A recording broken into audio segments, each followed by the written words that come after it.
শুকুর মণ্ডল তিনি মুর্শিদাবাদের বাসিন্দা, তার দুই স্ত্রী মমতা এবং মর্জিনা। এবার ঠিক আছে দুই স্ত্রী, কিন্তু এবার এনুমারেশন ফর্ম এসেছে।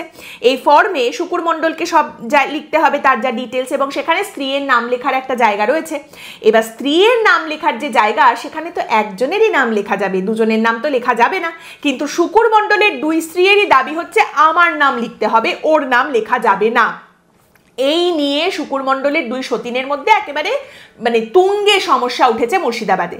এবার শুকুর মণ্ডল কিন্তু এই সমস্ত সমস্যা থেকে অনেক দূরে, পরিযায়ী শ্রমিক হিসেবে তিনি বাইরে কাজ করছেন, এবং তার বক্তব্য হচ্ছে তিনি কোনো স্ত্রীকেই চটাতে চান না, কাউকে তিনি রাগাবেন না, দুজনের নামই তিনি এনুমারেশন ফর্মে লিখবেন। আর যদি দুজনের নাম লেখা না যায় তাহলে তিনি কারুর নামই লিখবেন না, ততক্ষণ পর্যন্ত তিনি ফর্ম জমা দেবেন না।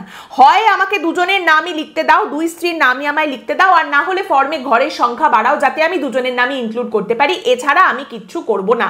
এবার এই নিয়ে একেবারে নাজেহাল অবস্থা বিএলও নাজিমুন্নিসা, তিনি একেবারে কি যে করবেন কিছুই বুঝে উঠতে পারছেন না, কারণ এখানে কি করা যেতে পারে সে সম্পর্কে কোনো নির্দেশ তো নির্বাচন কমিশনের নেই। তিনি বলছেন ঊর্ধ্বতন কর্তৃপক্ষকে আমরা জানিয়েছি, কিন্তু সেখান থেকে তো কোনো উত্তর পাওয়া যায়নি। এবার মুর্শিদাবাদের ওই এলাকার যিনি বিডিও রয়েছেন তিনি বলছেন, দেখুন প্রশ্নটা তো যুক্তিযুক্ত, কিন্তু সত্যি কথা বলতে কি এর জবাব তো আমার কাছেও নেই। এখন নির্বাচন কমিশন কি করবে তারাই ভেবে দেখবে। কি করে দুজনেরই নাম লেখা যায় নির্বাচন কমিশন ভেবে বের করবে কি আমি জানি।